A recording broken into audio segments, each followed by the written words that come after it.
할렐루야. 말씀의 제목을 한번 읽어봅시다. 시작. 믿음의 굳은 결심. 우리가 무엇을 결심할 때에 다른 것으로 하는 것이 아니라 믿음으로 해야 될 줄 믿습니다. 믿음으로 결단한 것, 그것을 굳게 잡는 것은 고집이 아니라 하나님을 위한 바른 결단인 거죠. 그렇지만 믿음이 없이 그냥 고집을 피우고 있는 것은 그것은 아집이고 자기를 위한 것이 되는 겁니다. 그래서 우리는 반드시 믿음으로 모든 것을 결단하게 되기를 주의 이름으로 축복합니다. 이제 우리가 사사기서가 끝나고 룻기서를 보게 되는데, 이 룻기서는 언제 기록되었느냐? 룻기서 1장 1절에 사사들의 치리하던 때에 그 땅에 흉년이 드니라. 유다 베들레헴에 한 사람이 그 아내와 두 아들을 데리고 모압 지방에 가서 우거하였는데 했습니다. 사사들이 치리하던 때에, 그러니까 이 룻기가 기록된 때도 사사시대인 것으로 생각할 수 있습니다. 사사들이 치리하던 때에 그 땅에 흉년이 드니라. 어디 흉년이 들었습니까? 이스라엘 땅에 흉년이 들었습니다. 그래서 그들이 어디로 내려갔느냐? 모압으로 내려갔다라는 거죠. 모압은 지금으로 치면 애굽이나 마찬가지입니다. 그래서 애굽으로 내려갔다. 아브라함이 애굽으로 내려갔을 때 그가 실수하고 범죄하기 시작하는 겁니다. 마찬가지로 이 이스라엘 백성들이 하나님이 가라고 하신 가나안 땅에서 하나님만 섬기고 바라봐야 되지, 다시 돌이켜서 세상으로 원래 있었던 대로 돌아가려고 하는 것은 죄악된 모습이다라는 거죠. 근데 이 사람들이 이제 모압 땅으로 내려갔습니다. 거기에 이제 곡식이 많고 풍족하다는 걸 듣고 물이 많다는 걸 듣고 그 모압 지방에 내려가서 돈을 좀 벌고 곡식을 좀 얻어오려고 했는데, 막상 가니까 거기 가서 힘들어서 남편이 2절에 그 사람의 이름은 엘리멜렉이라. 그 남편이 엘리멜렉이 죽고, 남편이 죽으니까 나오미만 남죠. 아내만 남죠. 아내 이름이 나오미였다는 거예요. 그것도 두 아들이 있었습니다. 말론과 기론이 있었는데 이 아들도 힘들어서 죽었는지 병에 들어서 죽었는지 죽어버렸습니다. 그러니까 남은 사람은 어머니와 그의 며느리 둘이만 남은 거죠. 말론과 기론의 아내들이니까 그 며느리 둘만 남았다. 그 여자들만 남은 거죠. 졸지에 하루아침에 집안에 새 가부가 생겼다라는 거예요. 4절에 보시면 그들은 모압 여자 중에서 아내를 취하였는데 하나의 이름은 오르바요 하나의 이름은 룻이라 했습니다. 오르바와 룻이라는 여인, 그러니까 며느리가 남았다라는 거예요. 근데 6절에 보시면 그가 모압 지방에 있어서 여호와께서 자기 백성을 금고하사 그들에게 양식을 주셨다 함을 들었으므로 했습니다. 지금은 이제 농사나 이런 기술들이 많이 발달해가지고, 농사나 이런 기술들이 많이 발달해서 이제 농경이나 이런 것들이 쌀이 많고 적고가 하나님의 축복이고 아니고를 이렇게 보기가 어렵습니다. 그렇지만 지금은 이 시대는 농사를 잘 되고 안 되고가 당장 먹고 살고 죽고의 문제니까 이 농경에 대한 것이 하나님의 주권 아래 많이 있었습니다. 지금도 물론 하나님 주권 아래 있지만 특별히 그들이 농사에 대한 이 집중도가 높기 때문에 농사가 잘 되면 그 하나님 주신 축복으로 잘 살 수 있고, 농사가 안 되면 당장 굶어 죽는 그런 급박한 상황이 그들 앞에 닥치는 거죠. 그러니까 6절에서 여호와께서 자기 백성을 금고하사 그 백성을 불쌍히 여기셨다는 거예요. 돌아보시고 불쌍히 여겼다는 거예요. 그래서 이스라엘 백성이 피역해서 그들에게 흉년을 주셨는데 그 흉년 때에 이 사람들이 피해서 애굽으로 내려갔다가 다시 하나님께서 그 이스라엘 백성을 불쌍히 여긴 것을 보고 그들이 돌아가려고 했다라는 거죠. 10절에 나오미에게 이르되 아니니다 우리는 어머니와 함께 어머니의 백성에게로 돌아가겠나이다 했습니다. 누구에게 돌아간다고요? 어머니의 백성에게로 돌아가겠나이다. 이 어머니의 백성이 누굽니까? 이스라엘 백성이죠. 이스라엘에게로 돌아가겠습니다. 같이 가겠습니다. 이렇게 한 거죠. 남편도 죽고 자부들도 다 죽었는데 며느리들이 어머니 따라서 같이 이스라엘에 가겠습니다. 이렇게 하는 거죠.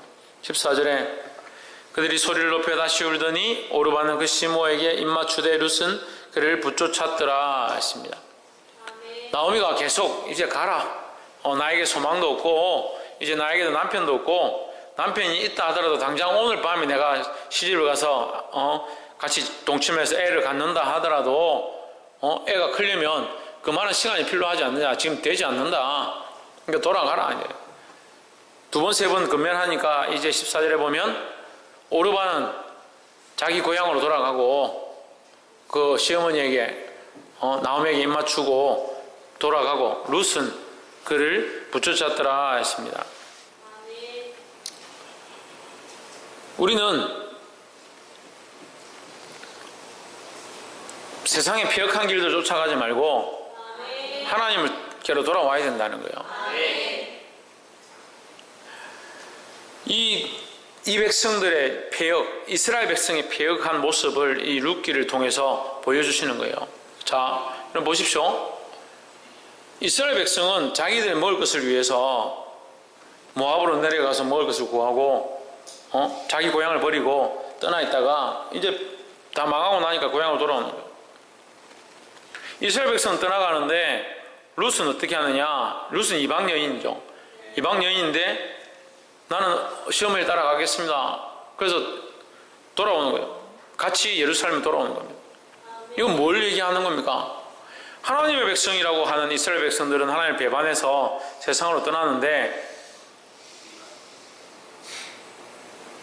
오히려 이방이고 버림받은 그들은 돌아와 하나님께로 오고 있다는 거예요.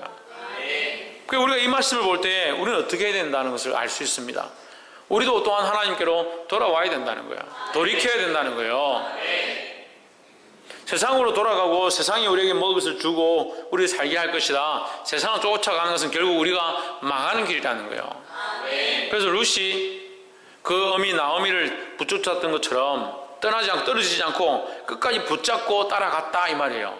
붙잡았다는 것은 이제 붙잡고 떨어지지 않고 따라갔다 이 말이니까 우리가 어떻게 되냐? 하나님을 떠나지 않고 이제 하나님을 놓치지 않겠습니다. 이제 그리스도를 놓치지 않겠습니다. 잃어버리지 않겠습니다 하는 그런 간절한 신앙을 가져야 된다는 거예요. 아멘. 할렐루야. 아멘. 옆에서 한번 보시죠. 하나님을 놓치지 않는 간절한 신앙을 가집시다. 할렐루야. 두 번째 16절에 보시면 룻이 가로되 나로 어머니를 떠나며 어머니를 따르지 말고 돌아가라 강권하지 마옵소서. 나보고 자꾸 가라고 하지 마십시오.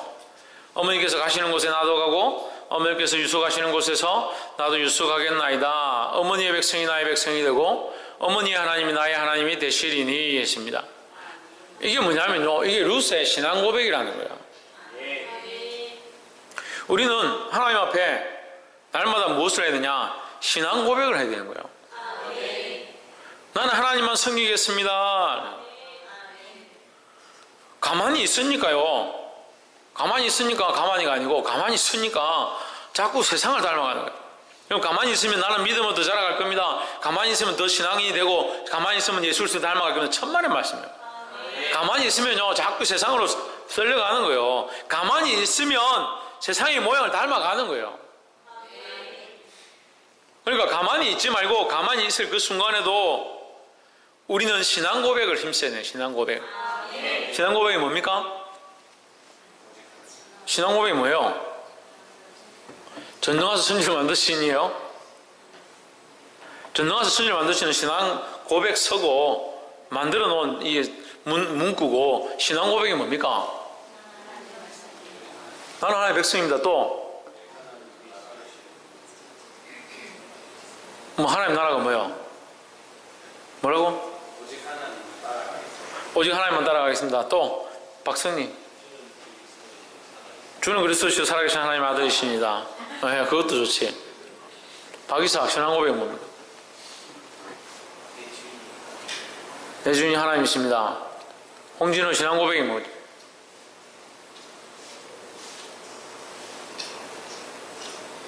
홍세윤 신앙 고백이 뭐예요? 눈 찌르지 말고. 박근도 신앙 고백이 뭐예요? 지금 뜻대로 살겠습니다. 오, 말은 멋지네. 그래 살기 바랍니다. 신앙 고백은 신앙 고백. 내가 신앙으로 살지 않았던 많은 부분들을 하나님 앞에 고백해 드리는 거예요. 내가 밥 먹을 때 기도한다. 밥 먹을 때 기도하지 않았었는데 밥 먹을 때 기도한다. 왜 그렇습니까? 밥 먹는 것이 하나님께서 주신 은혜다. 하나님께 고백해 드리는 거죠. 찬양을 하지 않았는데 찬양을 드린다. 이 시간에 내가 세상 유행가를 부르다가 내 입술로 하나님 찬양한다. 내 입술을 하나님께 고백해 드리는 거죠. 신앙 고백이 그겁니다. 우리의 삶의 많은 부분들을 고백해서 하나님의 것이라 인정하는 거예요. 여러분, 이제 결혼할 때가 다 돼간 처자들이 있죠. 그래서 이제 좋아하는 남자친구가 생겨서 이제 결혼할 때가 가까웠다. 한 몇 달 뒤에 결혼한다 합시다. 그 남자친구하고 둘이 이제 기분이 좋아서 부산 서면에 데이트하러 놀러 갔는데 지나간 사람이 옛날에 보던 친구, 야 이거 반갑다 친구야. 그 옆에 있는 사람 남자 누구야? 그냥 모르는 사람인데 그냥 오늘 심심해서 같이 그냥 우연히 온 거야. 그렇게 할 거예요? 고백해야죠. 내 남자친구다. 내 양심껏 솔직히 얘기하는데 내 남자친구, 다음 달에 결혼할 남자친구다. 봐라, 멋지지 않냐? 우리 고백을 해야지. 이게 신앙 고백이에요. 이분이 그리스도고 이분이 나의 구세주고 예수를 믿음으로 천국 가고 내 삶의 순간순간 하나님을 인정하는 것이 신앙 고백이에요. 그게 루시 신앙 고백하는 겁니다. 지금까지는 내가 이방신을 섬기고 하나님 모르고 살았다면 이제는 어머니의 하나님이 나의 하나님 되고 그 여호와 하나님이 나의 하나님 되실 것이다 라는 거예요. 이 신앙 고백을 하는 겁니다. 할렐루야. 이 이방인 여인도 이 신앙 고백을 함으로 하나님의 백성이 되었습니다. 더 나아가서 이 루시의 신앙 고백을 말미암아 보아스와 결혼하죠. 루시 보아스와 결혼합니다. 그 보아스가 다윗의 조상이 되는 겁니다. 그 다윗에게서 누가 납니까? 예수 그리스도가 나오는 겁니다. 그래서 이 룻은 예수 그리스도의 혈통에 들어있는 여인 중에 한 사람인 거예요. 얼마나 큰 축복을 받습니까? 이방 여인이었고 아무 자격도 없는 그가 하나님을 믿게 되었고 하나님 믿은 것뿐만 아니라 예수 그리스도의 혈통의 그 계보에 들게 되는 놀라운 축복을 받는 역사가 일어나는 거예요. 무엇으로 되었습니까? 끝까지 놓치지 않고 그 어머니를 따라갔던 그 신앙을 따라갔던 그 하나님만 섬기겠다고 했던 그 모습 또한 그 하나님을 믿는다라고 그 하나님이 나의 하나님 되길 원한다고 신앙 고백했던 그 모습 때문에 그 모든 사실들이 바뀌어졌다는 거예요. 할렐루야. 우리가 이 믿음을 가짐으로 이 룻의 이 신앙을 배우게 되므로 인생이 바뀌어지고 하나님의 영광을 보는 거룩한 역사들이 일어나기를 주의 이름으로 축복합니다. 또 마지막으로 21절에 내가 풍족하게 나갔더니 여호와께서 나로 비어 돌아오게 하셨느니라. 여호와께서 나를 징벌하셨고 전능자가 나를 괴롭게 하셨거늘 너희가 어찌 나를 나옴이라 칭하느냐 하니라 했습니다. 여기 20절에 보면요, 나오미가 그들에게 이르되 이제 나오미하고 오르바는 가버렸고 룻하고 그 나오미만 둘이 손잡고 예루살렘 성전에 들어온 거예요. 들어오니까 이제 나오미가 원래 좀 유명했던 것 같아요. 그래서 사람들이 이게 누구야? 나오미 아니냐? 정말 오래간만이다. 어떻게 됐냐? 가서 좀 돈 많이 벌어왔느냐? 막 이렇게 묻는 거예요. 그러니까 20절에 나오미가 하는 말이 그들에게 이르되 나를 나오미라 부르지 마라. 나오미라 부르지 마라. 나를 마라라 부르라. 마라는 뭐요? 쓰다는 거예요. 쓰다는 거죠. 내 인생이 쓰다. 내 인생이 쓸모없는 인생처럼 쓰게 되어버렸다. 괴롭다. 나를 말하라 부르라. 이는 전능자가 나를 심히 괴롭게 하셨음이니라. 이 말하는 성경에 나오죠. 출애굽할 때 이스라엘 백성들이 하나님 앞에 이 썸물을 인해서 하나님 앞에 원망하던 그 물을 이제 말하라. 나오미가 나를 말하라 해라. 내 인생이 쓰다. 하지만 결국 이제 나중에 룻기서 뒤에 가면 이 나오미의 인생 또한 이 룻으로 말미암아 축복받고 하나님을 찬양하는 기쁨의 잔치를 하는 거예요. 할렐루야. 누구 때문에? 신앙 고백을 한 자 때문에, 신앙 고백하고 하나님만 쫓겠다고 했던 그 신앙 때문에, 그 믿음 때문에, 그 여인 때문에 그 집안이 또한 다시 축복의 자리로, 다시 회복의 자리로 들어가게 되는 역사가 있었다는 거예요. 우리가 믿음 안에 있고 하나님 떠나지 아니하고 올바른 신앙 고백 가운데 나아가면 하나님께서 우리를 다시 회복해 하실 줄 믿습니다. 그렇게 하려면 21절에 내가 풍족하게 나갔더니 여호와께서 나를 비어 돌아오게 하셨느니라. 누가 나가라 했냐는 거예요. 다시 세상으로 또 가면 안 되죠. 뭐가 필요하겠습니까? 온전히 세상을 끊는 모습이 필요하다는 거죠. 온전히 세상을 끊고 세상의 것들을 버리고 세상 소망을 버리고 하나님께로 온전히 돌아와야 될 줄 믿습니다. 사랑하는 성도 여러분, 우리는 세상을 끊었다 하면서도 사실 세상에 많이 매여 사는 거예요. 여기 온전한 사람들이 몇 명이나 되겠습니까? 다 온전치 않습니다. 하지만 우리는 이것을 끊어서 더 끊어내고 하나님께로 온전히 가까이 가게 되기를 주의 이름으로 축복합니다. 사도 바울도 그렇게 하죠. 나는 날마다 죽노라. 사도 바울이 온전히 끊었고 완전한데 자기가 왜 날마다 죽냐고요. 날마다 끊어내도 연약하고 욕심이 있고 육체의 정욕들이 쫓아오고 그런 부분들이 있다는 거예요. 하지만 나는 날마다 죽노라 하는 거예요. 날마다 내가 이것을 바라보고 내가 날마다 이것을 쫓아가노라 그렇게 말하지 않는다는 거예요. 이것을 끊어버리고 날마다 나는 이 세상에 대하여 죽고 예수 그리스도에 대하여 날마다 산다는 거예요. 할렐루야. 그래서 뭘 해야 된다고 했습니까? 세상에 대한 소망을 온전히 끊어버려야 된다는 거예요. 온전히 세상의 소망을 끊어버리는 거나 세상에 대한 소망을 온전히 끊어버리는 거나 이걸 끊어야 되는 거예요. 이걸 끊어야 되는 거예요.